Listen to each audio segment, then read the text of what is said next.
그런가 하면 윤석열 검찰총장과 이낙연 대표 가상 양자 대결을 했을 때 어떤 결과가 나올까 궁금하고요. 이 대목에서 윤석열 검찰총장과 상대 후보를 바꿔서 이재명 경기지사가 가상으로 양자 대결을 한다면 또 어떤 결과가 나올지 궁금합니다. 그래서 그 두 가지 여론조사 결과를 오늘 저희가 준비했습니다. 하나씩 살펴볼까요? 먼저 윤석열 대 이낙연, 이낙연 대 윤석열의 가상 여론조사 결과를 지금 공개하겠습니다. 이낙연 대 윤석열, 윤석열 대 이낙연 가상 대결 여론조사 결과는 이낙연 39.0%, 윤석열 46.8%, 오차 범위를 벗어나서 윤석열 총장이 이낙연 대표를 이기는 것으로 가상 여론조사 결과 나왔고요. 잘 모르겠다가 2.8%로 상당히 좀 적은 편에 속한다. 없다가 4.3, 그 외 후보가 7.1. 그러니까 그 외 후보 없음 잘 모름. 이 회색지대가 상당히 다른 여론조사에 비해서 적다. 자, 다시 한번 말씀드리면 윤석열 총장이 46.8로 이낙연 39.0, 이낙연 대표를 오차범위 벗어나서 이기는 것으로 조사 결과가 나왔습니다.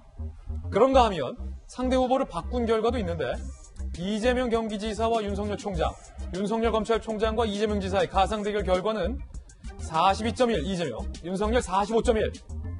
오차범위 안에서 윤석열 총장이 45.1이고 이재명 지사가 42.1인 것으로 결과가 발표가 됐습니다. 일단은 큰 선거를 또 진두지휘해봤던 경험이 있는 김영주 의원께서 보시기에 이 가상 양자 대결 결과가 일단 상당히 흥미로운데요.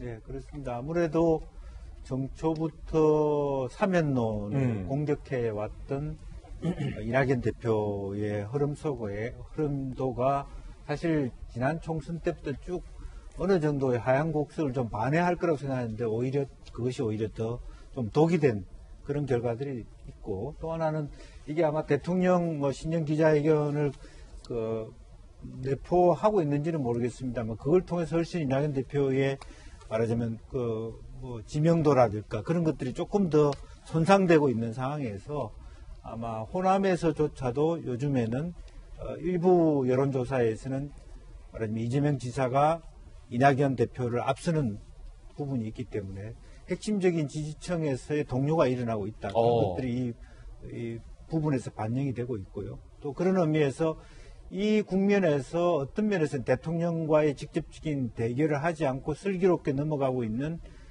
이재명 지사의 어떤 그 부분적인 어드밴티지가 있는 거 아닌가 그렇게 생각이 들고, 실제로 다만 이제 착각해서는 안 되는 것이 이재명 지사가 지금 와 있는 표가 자기의 것이다고 착각하면 안 될 것 같습니다. 일부 호남층이 유보한 표들이 이낙연 지사에 실망한 표들이 이낙연 대표에 실망한 표들이 이재명 지사에 가 있는 것이기 때문에 이 콘크리트층이다 그렇게 보기는 어렵다 그렇게 보여집니다. 또 윤 총장의 뭐랄까요, 이 높은 지지율이 유지되고 있는 것과 관련돼서는 어떻게 보십니까? 이것은 기본적으로 윤 총장이 그동안에 이제 대통령 말씀도 그렇고 다시 복귀한 이후부터의 행보가 굉장히 슬기로웠다 그렇게 보여지거든요. 그렇습니까? 예, 다시 돌아와서 마치 무슨 굉장히 정치적 활동을 많이 하기보다는 굉장히 안정되게 자기 직무를 말하자면 초연하게 하는 것 자체가 오히려 점수를 얻고 있다 그렇게 보여지고 있고, 오히려 특별한 어떤 이벤트가 되는 것을 삼가하고 자기 일상 속으로 들어가는 것을 국민들이 매우 좋게 평가하고 있지 않나 그렇게 보여집니다. 그렇군요. 앞서 말씀하신 호남 관련된 여론조사는 저희가 방송 후에 홈페이지에 올려놓도록 하겠습니다. 이재명 기자, 상당히 흥미로운데 이제 윤 총장의 속마음을 좀 들여다보는 질문을 드릴 건데, 사람의 속마음을 들여다보는 것이기 때문에 정확하진 않을 수 있다는 말씀 미리 먼저 드리고, 여론조사가 이렇게 실시될 때마다 계속 지지율이 잘 나오면 정치에 출마할 생각이 없다가도 한 번쯤 그래? 그렇단 말이지? 이런 생각이 자연스럽게 들 수도 있고 아닐 수도 있잖아요. 어떨까요, 윤 총장? 글쎄요, 뭐 사람이기 때문에 사실 지지율이 이렇게 나오고 또 국민들의 요구가 분명히 있다 이런 이제 것들이 확인되고 이러면 본인도 생각이 들 수 있겠죠. 그리고 얼마 전에 뭐 김종인 비상대책위원장도 별의 순간이 한번 온다. 모든 사람한테는 예. 그 별의 순간을 잡으면 국가를 봉사를 하는 거고 그렇지 않으면 뭐 지나간다 이런 얘기를 했는데 그럼 별의 순간이라는 건 사실 누구나 다 이해할 수 있는 거죠. 왜냐하면 만약에 많은 보수 그리고 중도 지지층들이 윤석열 총장에게 많은 기대를 걸고 있다. 이 사실 틀림없기 때문에 윤 총장도 여러 면에서 많은 고민을 하고 있지 않을까 싶고 다만 저 지지율이라는 게 지금 윤 총장이 양자 대결에서 앞서는 뭐 이재명 지사와는 굉장히 우열을 가리기 힘든 굉장히 박빙의 승부를 벌이고 있는 그런 모습을 보이는 게 저는 오히려 이 지지율은 이재명 지사나 이낙연 대표의 지지율과 또 다르다. 왜냐하면 윤석열 총장이 본격적으로 선거에 뛰어들겠다라고 얘기해서 그에 대한 평가가 반영된 지지율이 아니죠. 오히려 윤석열 총장이 나와줬으면 좋겠다라는 어떤 이렇게 희망적 지지가 같이 포함되어 있는 거죠.